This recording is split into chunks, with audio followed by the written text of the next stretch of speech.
Terima kasih sudah mengklik video ini, tapi jangan lupa guys, klik tombol subscribe. Ingat ya guys, subscribe, karena subscribe itu gratis. Karena dengan subscribe kalian mensupport channel ini untuk upload video tutorial terbaik hampir setiap harinya guys. Oke guys, selamat menonton. Halo guys, balik lagi di Buye Channel. Kali ini guys, kita kedapatan kulkas freezer inverter yang mengalami kebocoran ya guys. Cuman guys, di sini kebocorannya kita belum ketahui ya. Jadi di sini saya akan memberikan tips atau trik bagaimana kita bisa mengetahui di mana indikasi yang terjadi kebocoran. Di sini setelah kami lepas obatnya atau buka bagian sistemnya, freon sudah kosong ya. Sementara di bagian freezernya dicek tidak ada yang mengalami kebocoran, tidak ada yang tercongkel. Cuman di sini raknya tidak duduk lagi seperti standarnya. Oke, coba aja kita langsung lakukan pemeriksaannya guys. Jadi guys, trik dalam melakukan penanganan seperti ini, kita akan melepas seluruh sistem yang terhubung ke dalam kompresor. Jadi di sini kita akan mengecek secara khusus, memberikan tekanan pada pipa kondensor dan juga memberikan tekanan pada pipa evaporator. Dan dimana apabila terjadi kebocoran, maka nanti tekanan freon atau press kompresor yang kita berikan akan berkurang ya. Kita ceknya menggunakan manifold. Oke, apabila kalian ingin tahu bagaimana triknya, tonton video ini sampai habis ya guys. Tapi sebelum itu saya harapkan kalian sudah subscribe channel ini dan like and aktifkan notifikasinya ya guys. Oke, terima kasih untuk kalian yang sudah subscribe ya. Oke guys, di sini kita coba lepas terlebih dahulu konektor-konektor kompresornya untuk kita lakukan pengelasannya guys.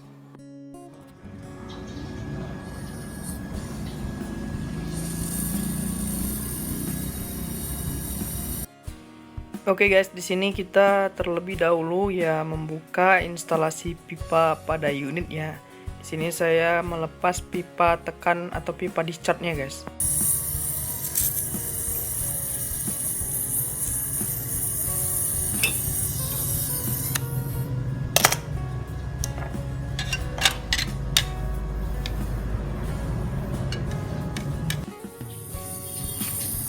Setelah pipa terlepas, lanjut kita pasang nipple ya, untuk berfungsi kita memberikan nanti tekanan, bisa tekanan dari kompresor atau freon ya, untuk mengecek kebocoran, apakah ada kebocoran di bagian kondensor unit ya. Oke, di sini nampak bisa kalian lihat pipanya telah kita pasang. Oke guys, setelah itu lanjut langkahnya. Selanjutnya kita buka pipa balik ya pada kompresor. Di sini kita berfungsi nanti akan memberikan tekanan juga untuk mengecek di bagian evaporatornya guys.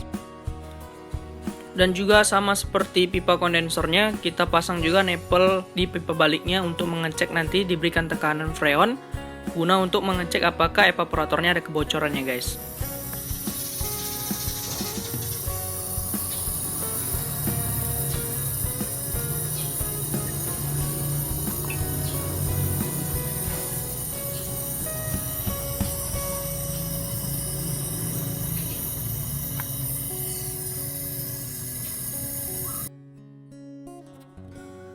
Oke guys, karena untuk memeriksa kebocoran pada sistem memerlukan waktu 1 malaman, jadi di sini saya akan menutup aliran-aliran pada kompresor supaya kompresor tidak masuk kotoran atau debu ya, sehingga kompresornya dapat terjaga bagus, tidak rusak ya guys. Karena apabila masuk kotoran bisa mengakibatkan kompresornya ini bisa jam guys, atau bisa tidak berfungsi lagi. Oke guys, di sini kalian bisa lihat ya, kami menutupnya dengan lakban kertas. Karena sebelumnya kan kita sudah melepas pipa-pipanya. Jadi kalau kita biarkan dia terbuka nanti bisa masuk kotoran ya guys. Jadi di sini kita tutup ya. Tutup dengan rapat agar kompresornya tetap aman dan tidak rusak guys.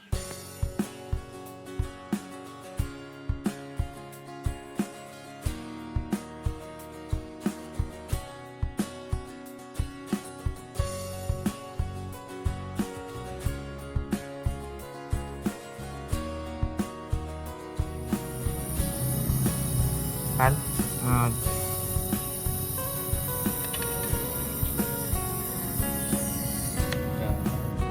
kan oh udah pas.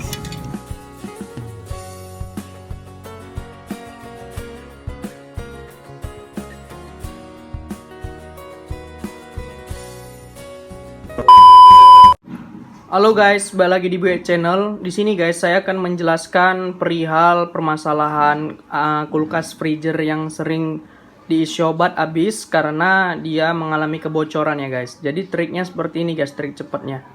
Jadi di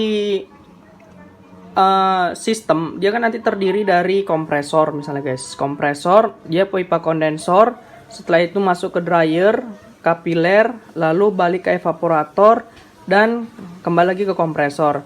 Di sini saya tidak menggambar kompresornya karena saya langsung menggambar kita menggunakan manifold untuk mengecek kebocoran pada sistem ya guys. Jadi di sini nanti pada manifold yang terdiri dari 3 selang ya kan, yang tengah adalah input dan yang kanannya ini bisa output dari manifoldnya. Jadi untuk mengecek kebocoran di bagian kondensor, kita cukup nanti memberikan tekanan bisa freon ataupun dari press kompresor sampai dia sekitaran 180 psi, dan di ujung yang dapat kalian lihat di video sebelumnya, ujung dari kondensor itu kita las, kita matikan.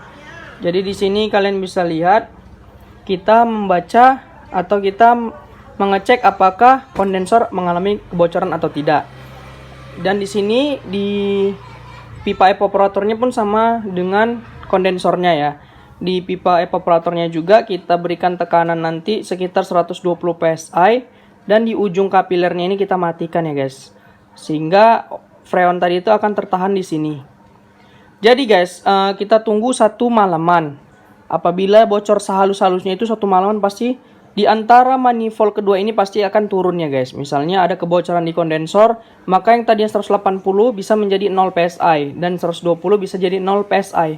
Di mana pipa yang ada kebocoran, maka PSI pada manifold akan turun ya guys. Sehingga apabila kita sudah mengetahui di mana ruang lingkup yang bocor, sehingga mempersempit analisa kita untuk melakukan penanganan ya guys. Misalnya di kondensornya bocor, tinggal kita ganti kondensornya. Apabila di evaporatornya bocor, tinggal kita cari, kan di freezer ada 3 rak evaporator, tinggal kita cari di rak mana yang mengalami kebocoran. Setidaknya kita sudah tahu yang mana yang bocor ya guys. Istilahnya memperkecil ruang gerak kita dalam menganalisa. Yang tadinya dryernya dilepas ya, ini kita lepas. Makanya di ujung-ujungnya ini kita las. Oke. Saya harapkan kalian paham dengan penjelasan saya ini guys. Apabila kalian ingin bertanya, bisa kalian berikan di kolom komentar ya guys. Di sini saya tidak menampilkan cara mengisi freonnya, videonya. Ya, saya harapkan kalian sudah paham bagaimana cara mengisi tekanan kompresor ataupun freon ya, supaya untuk mengecek kebocorannya. Di sini saya akan menampilkan setelah 1 malam saya tunggu, ternyata ada terjadi kebocoran di bagian evaporatornya. Oke, bisa kalian lihat di video selanjutnya ya guys. Oke guys, di sini bisa kalian lihat ya guys, sudah saya berikan tekanan di pipa kondensor dan evaporatornya dengan menggunakan manifold. Di sini bisa kalian lihat dryernya memang tidak saya lepas, tapi ujungnya saya las mati. Di sini bisa dilihat pipa kuningnya menuju di evaporator dan pipa birunya mengecek di bagian kondensor. Setelah 1 malaman saya tunggu, ada tekanan yang kurang di bagian evaporator. Jadi analisa kita telah terjadi kebocoran di bagian evaporator dan kondensornya tidak mengalami kebocoran karena tekanannya tetap yaitu 180-an gitu ya. Jadi di sini seperti yang saya bilang sebelumnya, sudah memperkecil analisa kalian di mana yang terjadi kebocoran. Jadi di sini yang terjadi kebocoran adalah di bagian evaporatornya. Tinggal kita mengecek di bagian mana evaporatornya yang mengalami kebocoran ya guys, dengan cara kita berikan tekanan lagi dan kita rendam ke dalam air ya guys. Oke, terima kasih guys.